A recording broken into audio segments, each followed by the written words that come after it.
I am very concerned about Mike Pence. I have no idea what he's going to do. Did not love the way the president talked about that. And I don't know. We'll see.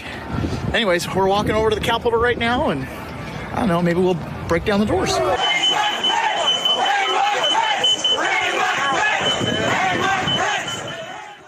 Hi again, everyone. It's 5 o'clock in the East. Some of the most chilling sounds from the day of the Capitol insurrection. Rioters chanting to execute the sitting vice president of the United States of America. The threat to Mike Pence's life was so real and so urgent, he was rushed out of the Senate chamber by his Secret Service detail and held in an undisclosed location. Reporting on that day found that rioters were less than 100 feet away from where Mike Pence and his family were hiding. It was an astonishing scene, seeing the vice president flee for his safety as the Capitol was breached, which makes reporting in a new bombshell book by our friend at the Washington Post, Carol Leonnig, all the more important and shocking. In Zero Fail, Leonnig takes a deep look into the history of the Secret Service, detailing the agency's challenges and missteps over the course of 11 presidents. Leonnig writes how politics and extremism have now seeped into the agency. Here's her stunning account of what happened following the events of January 6. Quote, despite the heroism of their brothers in arms that day, some Secret Service personnel again took to social media in the days after January 6, empathizing with and defending the mission of the armed rioters who breached the Capitol, the same ones who had endangered the Pence agents and pummeled Capitol police officers with metal pipes and bats. One Secret Service officer called the armed protesters patriots, seeking to undo an illegitimate election, and falsely claimed to her friends that disguised Antifa members had started the violence. One presidential detail agent reposted a popular anti-Biden screed that criticized Democrats for their relentless attacks on Trump. Truly alarming findings that raise concerns about how far the infection of Trumpian disinformation and extremism seeped into the agency tasked with protecting the lives of then President-elect Joe Biden and Vice President-elect Kamala Harris. Here's more about how the real president-elect faced limited protection due to the former guy's lies. Quote, because of the president's insistence that he was the victim of some inexplicable fraud, Biden did not immediately receive the protective shield of a specially equipped armored car, a 24/7 counter-assault team, and a beefed-up detail with more veteran agents.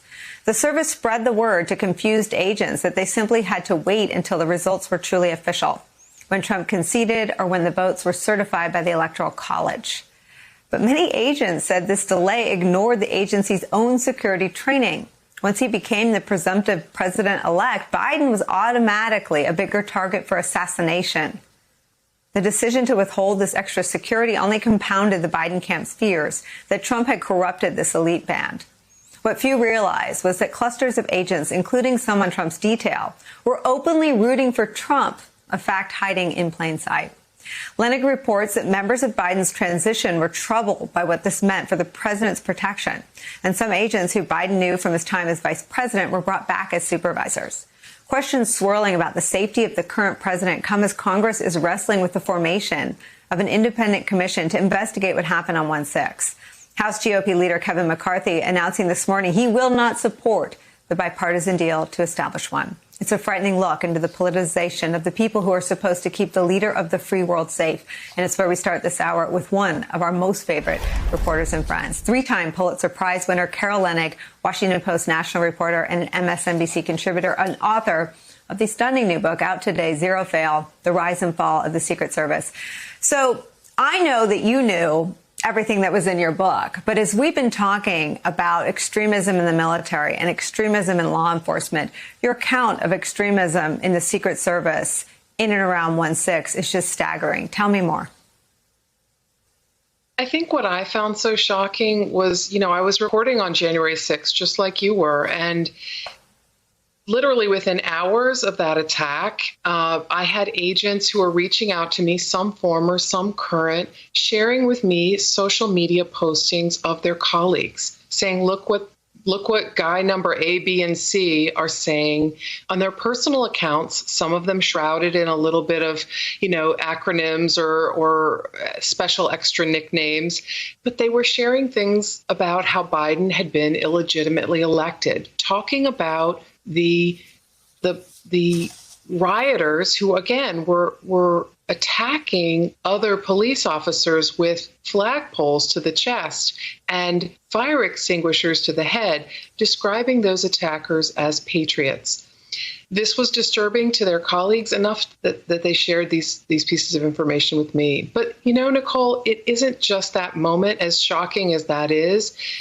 Agents and officers had been upset starting back in June of 2020, because that's the day, June 1, when the president deployed the Secret Service and the Park Police to clear out a square for a photo op, to show that he's the authoritarian leader, he's riding herd over all these protesters.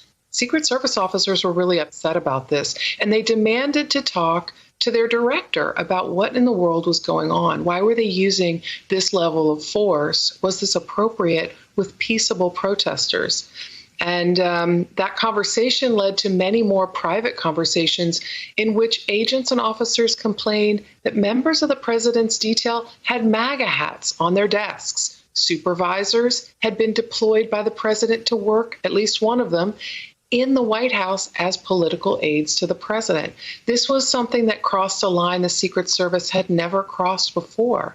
And there are just so many alums in that family, that noble family of Secret Service agents, who are appalled at the way the Trump administration politicized this agency, whose motto is not only, worthy of trust and confidence, but also the people elect them, we just protect them. They're supposed to be politically above reproach and independent of party politics. Carol, what happened and where are the agents who on their personal social media accounts voice their support for the insurrectionists? Are any of them tasked with protecting the current president or vice president? Nicole, when I asked the Secret Service this question when we were beginning to learn these pieces, they declined to comment and said that they take all inappropriate political speech seriously and they investigate it. But they declined to answer the questions, what have you done with these individuals? Now, to their credit or in their defense, it's hard to talk about individual personnel cases. But some of these people are still working in very high levels. And for example, the person that I mentioned who became the White House Deputy Chief of Staff after running President Trump's detail, Tony Ornato, is currently the Assistant Director of the Secret Service. Now, he has great reputation as an agent, but he crossed over into a political job in the White House, and now he is back in charge at a C-suite level protecting President Biden. Carol, we have a statement from the Secret Service I'm going to read. They say that the American people can rest assured that the U.S. Secret Service is apolitical, nonpartisan. Our focus is not on politics, but on uncompromising excellence and continual improvement, protecting national and world leaders and the security of our nation's financial system. There's no tolerance for conduct that casts doubt on the unwavering commitment to execute these missions. Were the agents protecting Mike Pence living up to that standard? I mean, was that too close for comfort for anybody that you talked to? I think Mike Pence found himself incredibly comforted by the agents around him and believed that they went beyond, just the extra mile to protect him. 3 times his detail leader came into the Capitol hideaway where Pence and his family were stowed away, essentially hiding from the nooses outside on the lawn and from the people that were chanting, "Hang Mike Pence." 3 times his detail leader came in and said, "We have got to get you out of here. It is not safe." And finally, on the 3rd time, the vice president agreed. You can see his detail leader with his hand on Pence's shoulder there in that shot.